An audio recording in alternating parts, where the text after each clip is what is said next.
Alright, hi everybody. This is going to be a rules video for Dragons of Etchinstone. This is an 18 card in-hand adventure game. And it's going to be played over a series of regions. You're going to work through regions 1 through 4, and then you're going to face a final dragon at the end. Setup is pretty quick. You set all of your action cards, that's these cards, to level 2. The level is at the top there. And you give them a shuffle.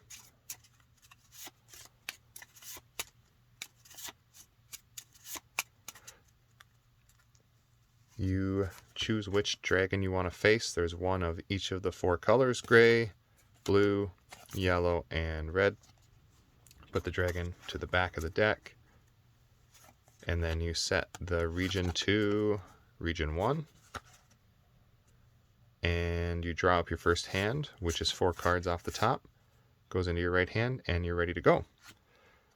Dragons of Etchinstone is played in a series of encounters, and then you work through the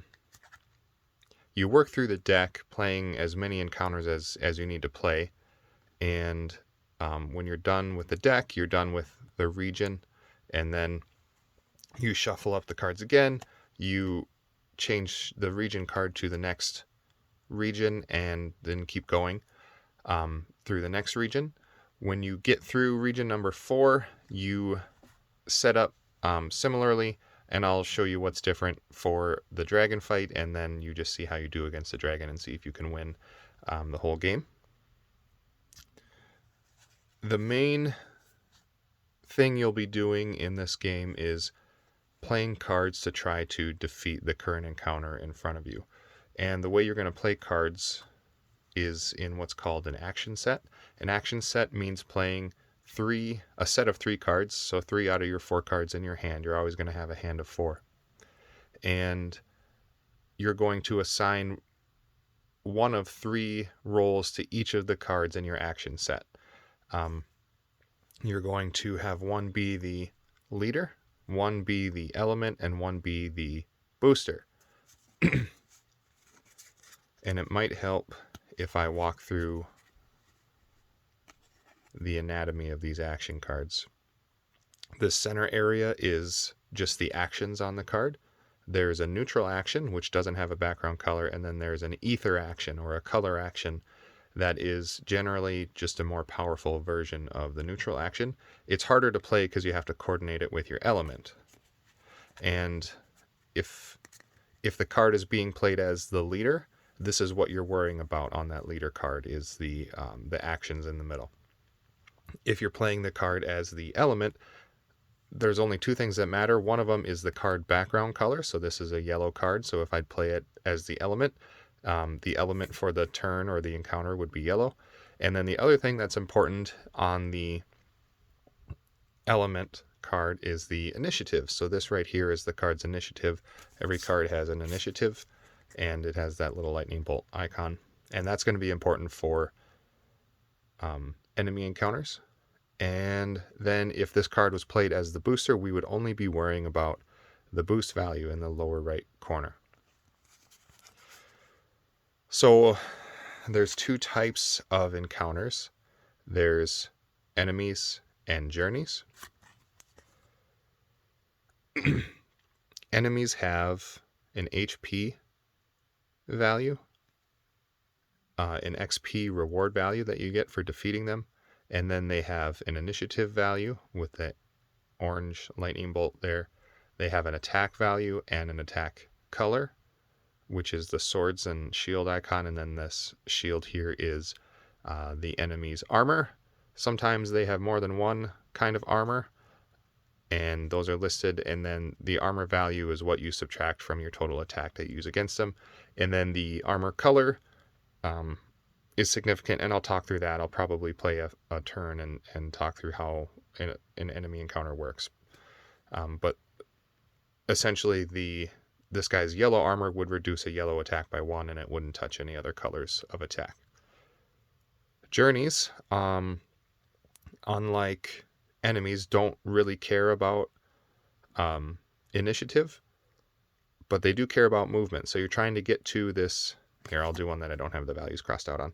You're trying to get to the, it's called an MP or a move points instead of hit points, but it works a lot like the HP or the hit points of an enemy.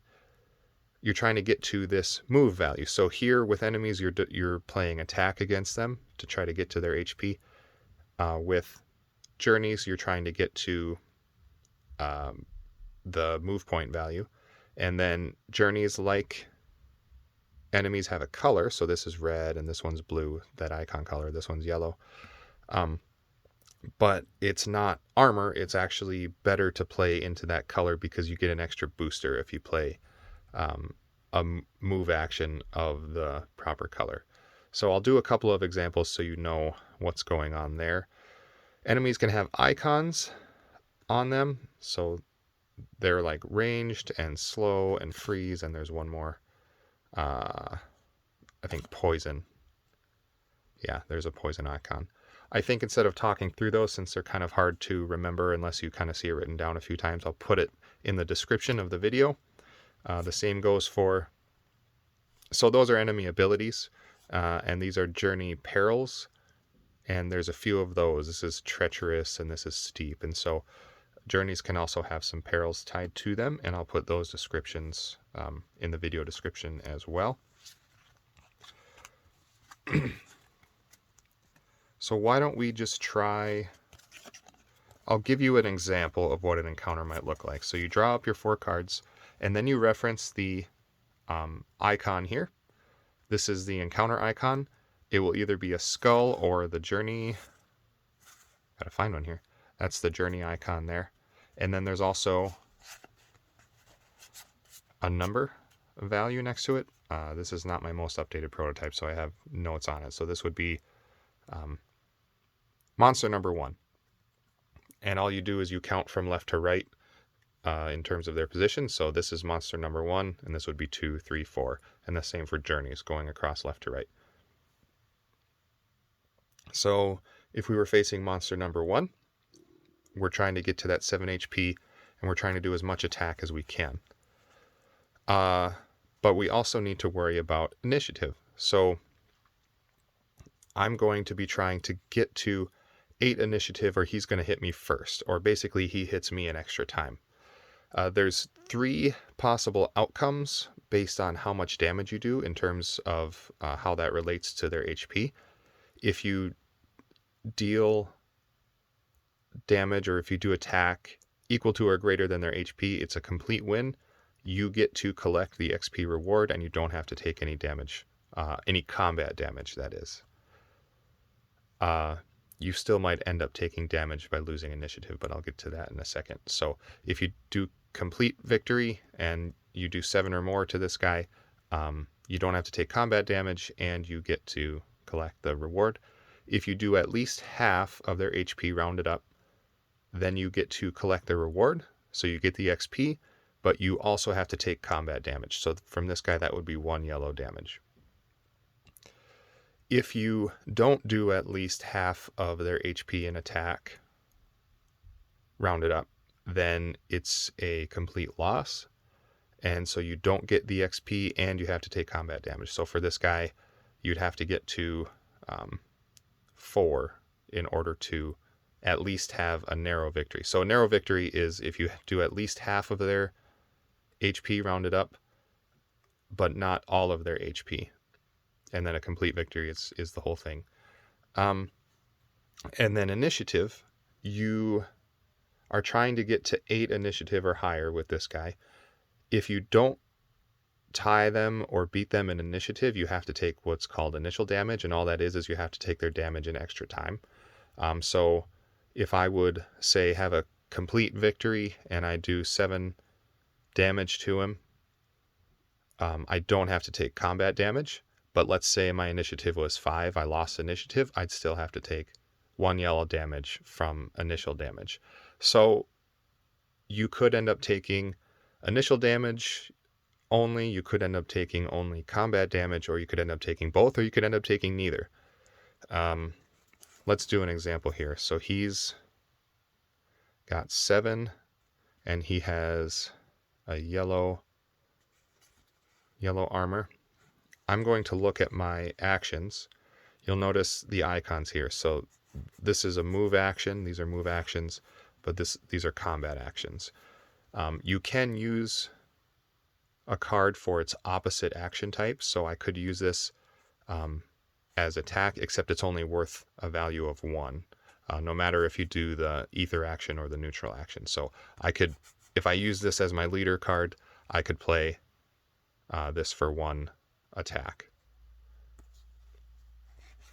But we're going to try to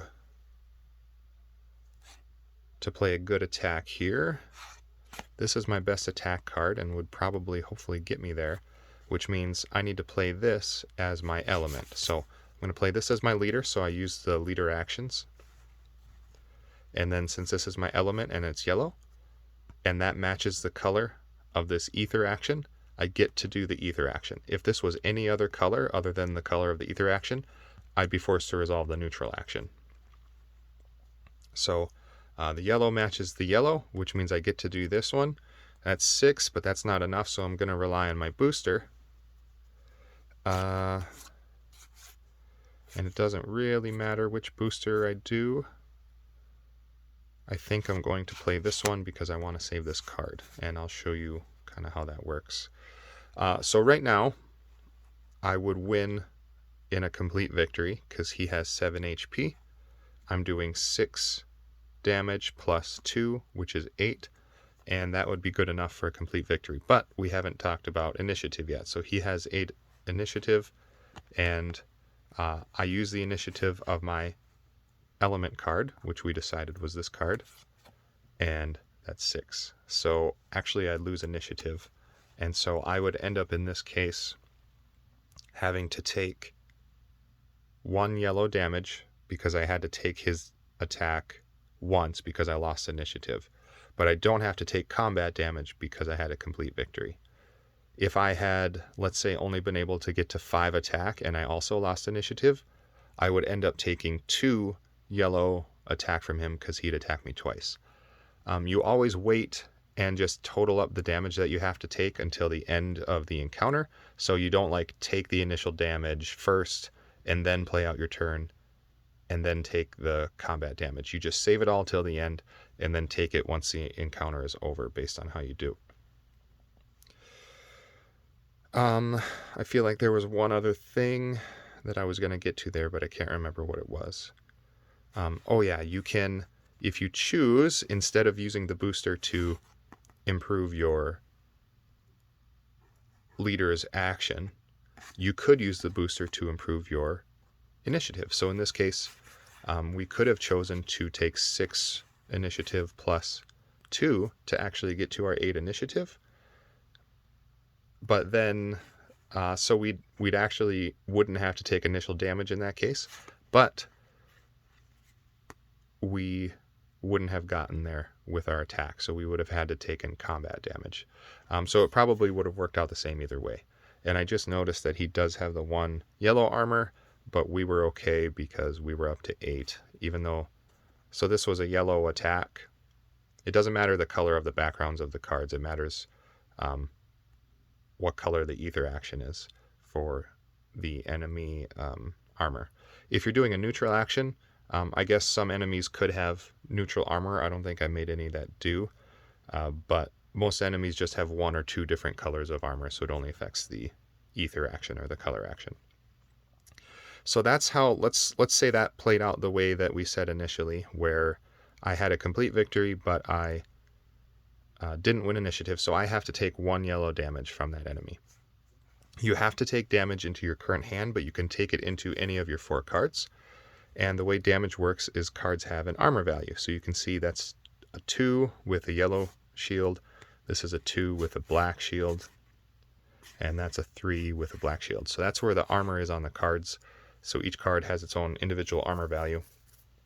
And all that means is this card could soak 2 damage, and that's neutral armor. So that's, it has no special advantages, but this is yellow armor.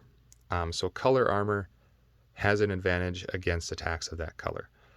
So this has an advantage against yellow attacks, and all that means is it can soak twice the damage value, or twice the damage of the value that's listed. So this could soak 4 yellow armor or 2 damage, or it could soak 4 yellow damage, but it could soak only 2 damage of any other color. And this can just soak 2 damage of any color. So even though we only have to take 1 damage, the remainder or the surplus armor we have is just lost. We have to downgrade the card anyway. So if you devote any damage to a card, you have to downgrade that card even if you had overkill in armor. So what I'm going to do is probably choose a card that I'm okay with downgrading kind of permanently, or at least for now. I think I am going to damage this card. So applying damage to a card, you just downgrade it from the level it's on by 1. So this goes from 2 to 1. There's not a level below 1. You can damage level 1 cards, but that trashes the card. And you can either just take the card out of the game or put it in your pocket, or you can slide it in between your region card and your dragon card, and that's where trashed cards live, and you don't get those back. So you got to be careful about doing that, but it is a last resort option available to you. You can't damage cards more than once in a given encounter. So I couldn't, let's say this was on level 3 and we had just a bunch of damage to take. I couldn't damage it from level 3 to level 2 to soak, like, let's say 3 blue damage, taking it to level 2, and then I couldn't damage it again, taking it from level 2 to level 1. So you can only downgrade each card once to take damage per encounter. If you end up having to take more damage than you're able to take, so let's say we have downgraded every single card once, and that would have been a lot of damage to take, and you still had more damage to take, then you are knocked out. You have to discard your hand. Discarding means just putting it to the back of the game. And then you have to lose a turn. And losing a turn just means discarding 4 cards, as if you had drawn up a hand and discarded it right away. And then you just draw up your next hand and you can keep going. Let's see, so that was the bad part of it, taking the damage. So let's say we damaged this card, but we haven't damaged these 3 cards yet. And we get to collect 4 fame from that enemy, because we had a complete victory. A complete or a narrow victory gets you the fame reward. So we get to upgrade cards. And that's what this is here in the upper left of the cards. That's the upgrade cost. It's the upgrade cost for the current status of the card. So you have to look, what's the level 3 upgrade cost? That would be 3. Going from 2 to 3 for this one would be 4, and so on. So I have 4 to spend. I know that this one's going to cost 4 to get to level 3, so I'm going to upgrade that one to level 3. And that's all my upgrading. You can't upgrade a card that you downgraded to take damage, so we could not have upgraded this one back up. So again, you have to be careful which ones you damage, because you can't upgrade them again in the same encounter. Unlike taking damage, where you can only downgrade each card once to take damage, you can upgrade cards as many times as you like. So let's say we had a bunch of fame, and we wanted to upgrade this card twice. You're allowed to do that. So we take it from level 2 to 3 by spending 4, and then we could take it from level 3 to 4 by spending 5. You can upgrade your unused cards. So if you remember, this was our action set. We only played these cards. This one was just hanging out extra. And this will actually stay in our hand for next turn. So you don't discard this. You can upgrade this card. You can downgrade this card. And then next turn, next encounter, it doesn't matter if you upgraded this or downgraded this. It's kind of a fresh start. So you could take damage into it during your next encounter, or upgrade it during your next encounter. So let's just pretend and move on here that we... Let's see if I remember right. We upgraded this card once and we downgraded this one, which it still is. And then you just discard your action set once you've done your upgrading and your downgrading. And then you draw up your next hand. So let's do a journey. So this is journey number 2 according to my notes. One thing I should get to before I forget is these are circumstances. So that's what a lot of times that space is empty. Sometimes your reference card over here, that's what this is called, as your reference card. You look at the top card of the deck to see which encounter you're facing. and what type, and then to see if there's any circumstances. I think it will be probably too cumbersome to go through all of these and talk through them, so I think I'll just list them in the description. But this would be a storm, and there's other things that affect journeys like night, and let's see, with enemy encounters, there's a few like hazardous environment and ambush. Typically they make the encounter more difficult, so you just have to be aware of them. Okay, so this was journey number 2, according to my handwritten note there, and I've crossed those out. Those are actually 3 higher in the newest prototype. So we're taking on journey number 2. We have to get to 9 MP or move points. It's a blue type of terrain, so we're actually going to try to do a blue ether move action if we can. And then the penalty, instead of taking damage from journeys, would be a time penalty, which means discarding cards off the top of the deck. You don't really want that to happen because you kind of want to have more encounters to upgrade so that you don't face the boss when you're not prepared for it. So time penalties can be kind of scary if you're taking a big penalty, and then these can provide XP as well. So let's do a move action here. Try to get to 9. So let's take stock of what we have. That's gray, so that's potentially 7 gray move, which might be enough. That's attack, that doesn't help much. That's move or attack, so if it has a slash you can pick either or. You'll notice there's a couple of cards in here too that have a different action type between the neutral and the ether action.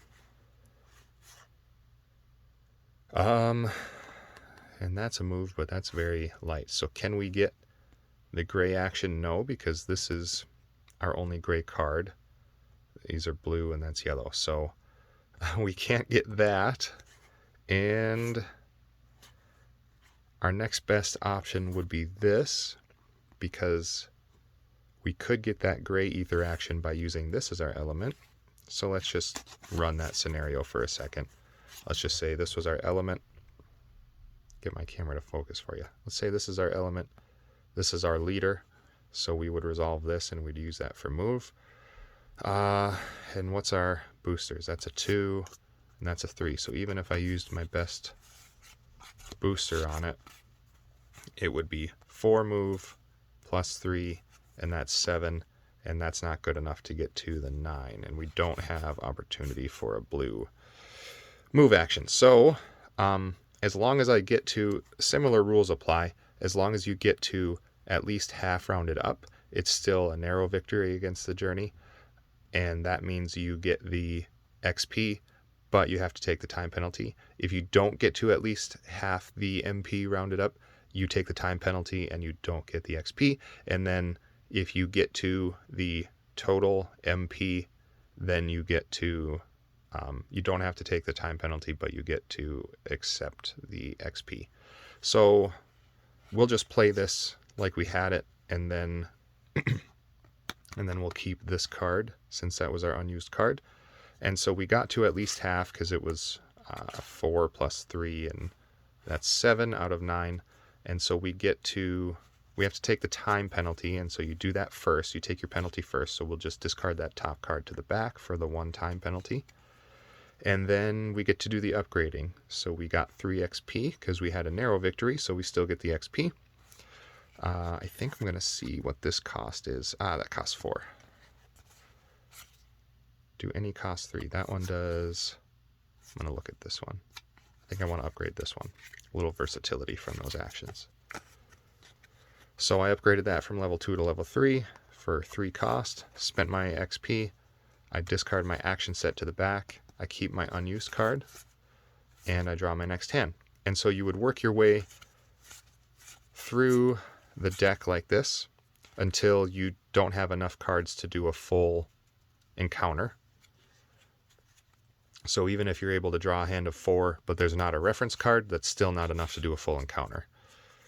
And you might end up with odd numbers based on how much time penalty you've taken. Once you get to the end, you just rotate that region, shuffle up your action cards, and then start region 2. So you work your way through to all the way through region 4. And then for the dragon fight, you shuffle up your action deck one final time. Excuse me. And then this time you put the region card in back first, and then you have the dragon sticking out the top. For the dragon fight, I'm going to choose one that I don't have notes scribbled all over. For the dragon fight, you have to do the final journey first, and then you do the final encounter.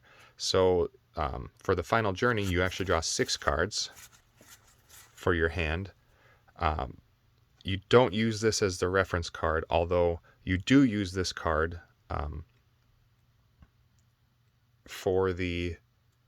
if you match the journey color. So this is yellow. So if we would do at least one yellow ether action for our move, we could add this as our extra booster. If you're doing a normal encounter, a normal journey, and you have your hand of 4, if you do the proper color, the matching color of what color the journey icon is,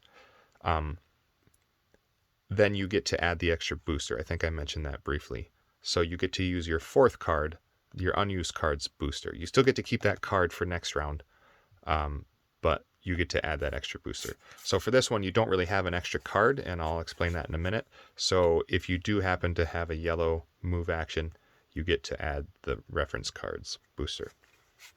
Okay, so with your 6 cards, you actually get to make 2 action sets out of this.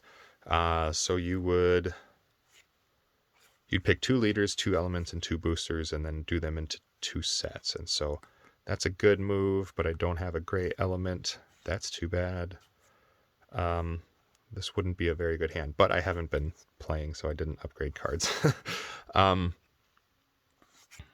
would probably do this as an element, this as a leader, and then I could do just an off color, so I would do that as an element, that as a leader, so that I could play that as the neutral action, and then I'd add this as the first, or this action set's booster, and then I'd add that as that action set's booster, and I'd have my 2 action sets. Then you add your total movement together, so you take your, so this would be what? This would be 4 plus 2, so that's 6 total move, and this would be 3 plus 2, so that's 5 total move. So 6 plus 5 is 11. So I'd have 11 total move.